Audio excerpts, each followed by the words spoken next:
देश में मानसून की धमाकेदार एंट्री के साथ ही मौसम का मिजाज पूरी तरह बदल गया है। दिल्ली एनसीआर में शुक्रवार को भी तेज बारिश का अनुमान है, जिससे तापमान गिरेगा। हिमाचल प्रदेश में तबाही मची हुई है, 46 सड़कें बंद हो चुकी है। मौसम विभाग ने गोवा, कोंकण और साउथ गुजरात के लिए रेड अलर्ट जारी किया है और लोगों को भारी आफत का सामना करना पड़ सकता है। तो आइए आपको बताते हैं देश में अभी कहां पर मौसम का कैसा हाल है। नमस्कार, मैं हूं आकांक्षा, आप देख रहे हैं न्यूज 18 का डिजिटल प्लेटफॉर्म।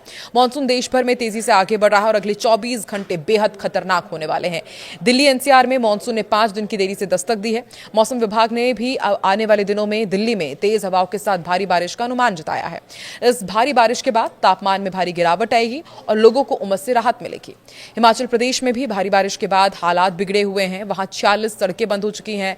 शिमला मौसम केंद्र ने पहाड़ों पर भारी से बहुत भारी बारिश की चेतावनी दी है। इसके अलावा गोवा, साउथ गुजरात, कोंकण क्षेत्र के लिए रेड अलर्ट जारी किया गया है। इन इलाकों में अगले 4 से 5 दिनों तक बहुत ज्यादा बारिश होने की आशंका है। केंद्र सरकार ने भी बाढ़ के हालात पर बड़ी मीटिंग बुलाई है।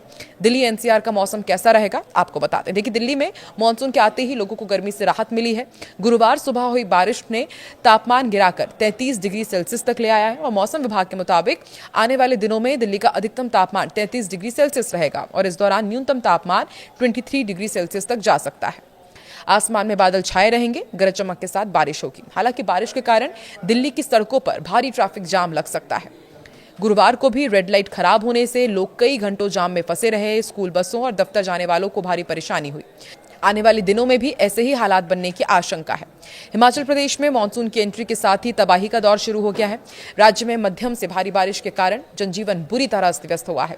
सरकारी आंकड़ों के मुताबिक राज्य की 46 सड़कें बंद हैं। कुल्लू में 18, मंडी में 15 सड़कें पूरी तरह बंद हो चुकी है। सिरमौर में 9 और लाहौल स्पीति में 2 सड़कों पर ट्रैफिक पूरी तरह से ठप है। शिमला मौसम केंद्र ने आने वाले दिनों में भी बहुत भारी बारिश का ऑरेंज अलर्ट जारी किया है। यह अलर्ट 2 जुलाई से 5 जुलाई तक के लिए लागू रहेगा। मौसम विभाग ने पर्यटकों और स्थानीय लोगों को सावधान रहने की सलाह दी है। खास तौर पर कहा है कि लैंडस्लाइड वाले जितने भी एरिया हैं, नदी के पास आप बिल्कुल भी ना जाएं, क्योंकि वहां पर सबसे ज्यादा खतरा है।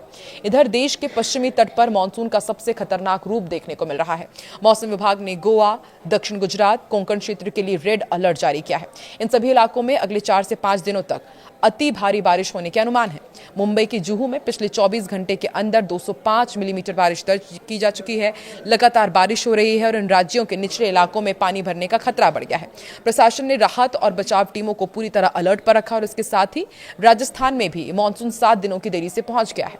जयपुर, टोंक, अलवर में बारिश का दौर शुरू हो चुका है।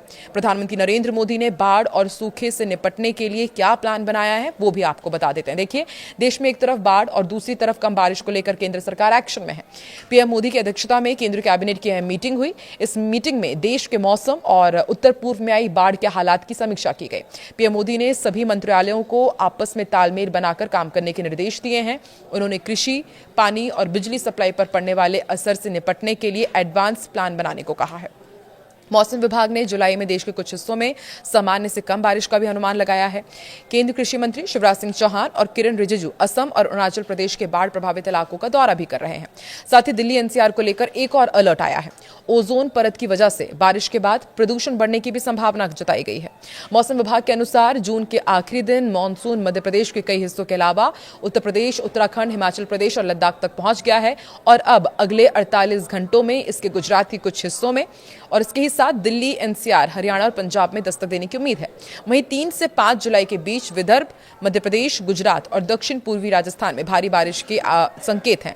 पूर्वोत्तर राज्यों में भी झमाझम बारिश का दौर जारी रहने की संभावना है। मौसम एक्सपर्ट्स का कहना है कि मानसून के दौरान राहत जरूर मिलेगी, लेकिन बारिश का मौसम खत्म होने के बाद दिल्ली एनसीआर के सामने एक नई चुनौती खड़ी हो सकती है। ओजोन लेयर की वजह से मानसून के बाद प्रदूषण बढ़ सकता है और एक्सपर्ट्स बताते हैं कि कई लोग ओजोन प्रदूषण और ओजोन लेयर को एक ही मान लेते हैं, जबकि दोनों अलग अलग हैं। पृथ्वी के ऊपरी वायुमंडल में मौजूद ओजोन लेयर हमें सूर्य की जितनी भी हानिकारक पैराबैंगनी किरण होती है उनसे बचाती है। इसके विपरीत जमीन के पास बनने वाला ग्राउंड लेवल ओजोन एक प्रदूषक गैस होता है जो लोगों की सेहत के लिए नुकसानदायक मानी जाती है। पिछले 6 साल के आंकड़ों के अनुसार Delhi NCR ground level ozone प्रदूषण का सबसे बड़ा हॉटस्पॉट बन चुका है। इसके अलावा चंडीगढ़, जयपुर, अहमदाबाद, मुंबई, चेन्नई और बेंगलुरु जैसे शहरों में भी इसका स्तर बढ़ रहा है।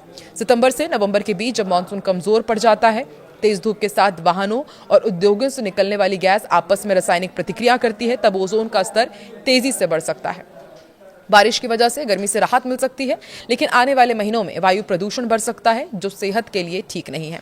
एक्सपर्ट्स का कहना है कि प्रदूषण प्रभावी उपाय ही भविष्य में ओजोन के बढ़ते खतरे को कम कर सकते हैं। तो देखिए, एक तरफ कम बारिश, दूसरी तरफ मूसलाधार बारिश और अब ओजोन प्रदूषण की बात सामने आ रही है। ऐसे में बहुत ज्यादा जरूरी है कि आप सावधान रहें, अपना ख्याल रखें।